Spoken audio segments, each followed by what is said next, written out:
जय हिंद बच्चों। आज हम लोग कक्षा 10 के है ना भौतिकी का पहला अध्याय प्रकाश का परावर्तन पढ़ेंगे है ना, जिसका ऑब्जेक्टिव क्वेश्चन को आज हम लोग सॉल्व करेंगे है ना। तो देखते हैं पहला प्रश्न क्या है। ऐसे पदार्थ जिनसे होकर प्रकाश आसानी से पार कर जाता है कहे जाते हैं। तो हम लोग पढ़े थे ऐसे पदार्थ जिनसे पदार्थ कोई भी प्रकाश है ना आसानी से पार हो जाता है, उसे कहते हैं, क्या कहते हैं, पारदर्शी पदार्थ। क्या कहते हैं? पारदर्शी पदार्थ। अगला प्रश्न क्या है। परावर्तन का कोण होता है ना। मैंने बताया था कि देखिए प्रकाश का परावर्तन का नियम क्या था। ये अभिलंब है, ये आपतित किरण है, ये परावर्तित किरण है। आपतित किरण को I से डिनोट करते हैं और परावर्तित किरण को R से डिनोट करते हैं है ना। तो क्या होता है कि परावर्तित किरण और अपवर्तित किरण दोनों क्या होती है, बराबर होती है। क्या होती है? बराबर। I बराबर R। तो आपका प्रश्न का उत्तर क्या होगा? परिवर्तित किरण और दर्पण के सतह पर खींचे गए अभिलंब के बीच है ना। परिवर्तित किरण और दर्पण के सतह के खींचे गए अभिलंब के बीच का कोण है ना, ये आपका आंसर होगा है ना, डी। अगला प्रश्न और पढ़ते हैं। निम्नलिखित में से किस दर्पण द्वारा किसी वस्तु का वास्तविक प्रतिबिंब मिल सकता है। तो वास्तविक प्रतिबिंब हमेशा किस में मिलता है? अवतल दर्पण में। किस में मिलता है? अवतल दर्पण में है ना। किस में मिलता है? अवतल दर्पण में। तो अब हम लोग अगला प्रश्न में जाते हैं। देखिए अगला प्रश्न क्या है। निम्नलिखित में से किस दर्पण द्वारा किसी वस्तु का आभासी प्रतिबिंब प्राप्त किया जा सकता है। आभासी मतलब क्या होता है? आभासी का मतलब होता है काल्पनिक। क्या बताए थे? काल्पनिक।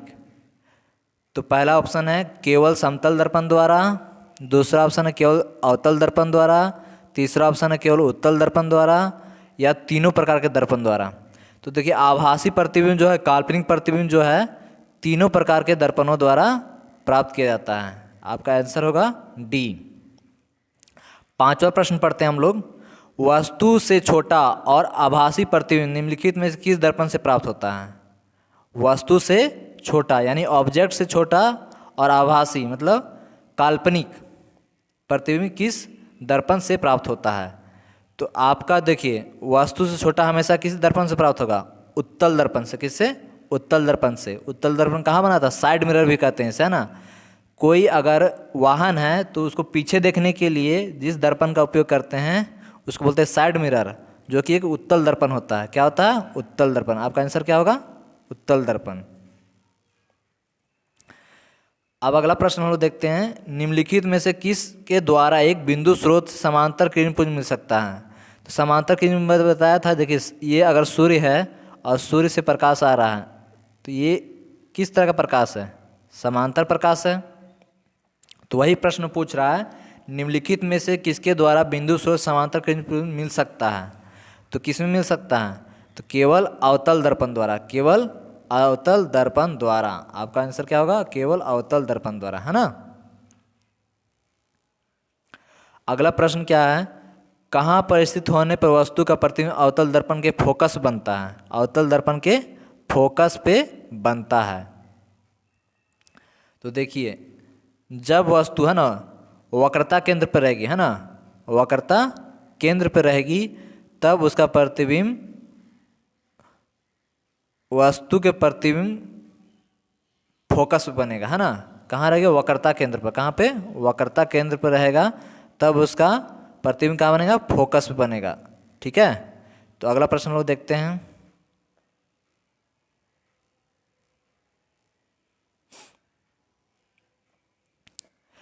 अवतल दर्पण की फोकस दूरी उसकी वक्रता त्रिज्या की है ना। अवतल दर्पण की जो फोकस दूरी होती है वो उसके वक्रता त्रिज्या की क्या होती है? हम लोग पढ़े थे क्या होती है? आधी होती है। क्या होती है? आधी होती है। क्या होती है? आधी होती है।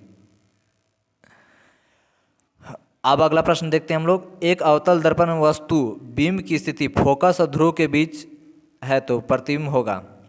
जब कोई वस्तु है ना फोकस और ध्रुव के बीच है ना, एफ और पी के बीच में हो, है ना, एफ और पी के बीच में हो, तो उसका प्रतिबिंब कैसा होगा? तो देखिए, उसका प्रतिबिंब जो होगा आभासी होगा और बड़ा होगा। क्या? आभासी और बड़ा होगा, है ना। आभासी मतलब काल्पनिक और बड़ा होगा। तो इसका आंसर होगा आपका सी। अगला प्रश्न हम देखते हैं, किसी अवतल दर्पण द्वारा आभासी काल्पनिक सीधा और आवर्धित प्रतिबिंब तब बनता है जब वस्तु बीम की स्थिति में होती है। बीम की स्थिति क्या होती है?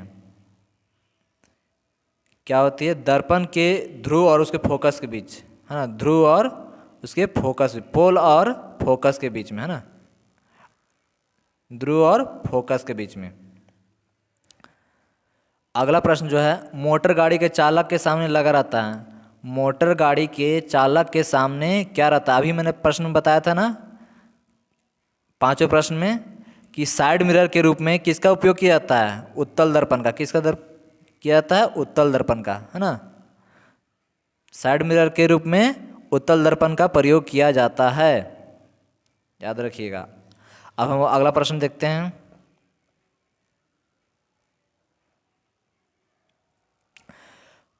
बारहवां प्रश्न है, उत्तल दर्पण द्वारा बना प्रतिबिंब होता है। तो उत्तल दर्पण द्वारा बना हुआ प्रतिबिंब क्या होता है? अभी हमने पढ़ा काल्पनिक और उल्टा। काल्पनिक और उल्टा होता है, सॉरी, काल्पनिक और सीधा होता है, सॉरी, काल्पनिक और सीधा, और छोटा भी होता है। काल्पनिक और सीधा, काल्पनिक और सीधा क्या होता है? काल्पनिक और सीधा, और छोटा भी होता है, याद रखिए। छोटा यहाँ नहीं लिखा हुआ है लेकिन मैं बताता हूँ। अगला प्रश्न है, उत्तल दर्पण द्वारा बना प्रतिबिंब होता है। उत्तल दर्पण द्वारा बना प्रतिबिंब हमेशा क्या होता है? हमेशा सीधा होता है, हमेशा उल्टा होता है, सीधा भी हो और उल्टा भी, इनमें से कोई नहीं। तो अभी हमने पढ़ा हमेशा क्या होता है? सीधा होता है। अभी क्या होता है? हमेशा सीधा होता है और वस्तु से छोटा होता है। अगला प्रश्न, 14वां प्रश्न क्या है? एक दर्पण से किसी भी दूरी पर रखी एक वस्तु का सीधा प्रतिबिंब ही प्राप्त होता है। दर्पण हो सकता है, तो सीधा प्रतिबिंब किस में प्राप्त होगा? समतल अथवा उत्तल दर्पण में। समतल तथा उत्तल दर्पण में। अगला प्रश्न, एक गोलीय दर्पण पर बने प्रतिबिंब का आवर्धन, है ना, m ऋणात्मक, नेगेटिव है। इसका अर्थ यह है कि वह वस्तु का प्रतिबिंब क्या है? वस्तु का प्रतिबिंब क्या है? वस्तु का प्रतिबिंब क्या है? सीधा है। क्या है? सीधा है। क्या है? सीधा।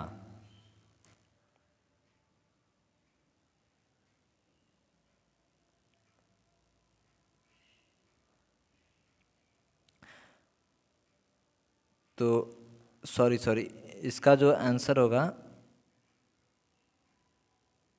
वो मैंने गलत दे दिया, थोड़ा सा बैक लेना पड़ेगा, है ना। एक गोलीय दर्पण द्वारा बने प्रतिबिंब का आवर्धन m ऋणात्मक, इसका अर्थ यह है कि प्रतिबिंब प्रतिबिंब क्या है? उल्टा है। क्या है? उल्टा है। क्या है? उल्टा है। अब देखते हैं और 16 नंबर, संबंध F बराबर R/2, है ना। फोकस क्या होता है? फोकस क्या होता है?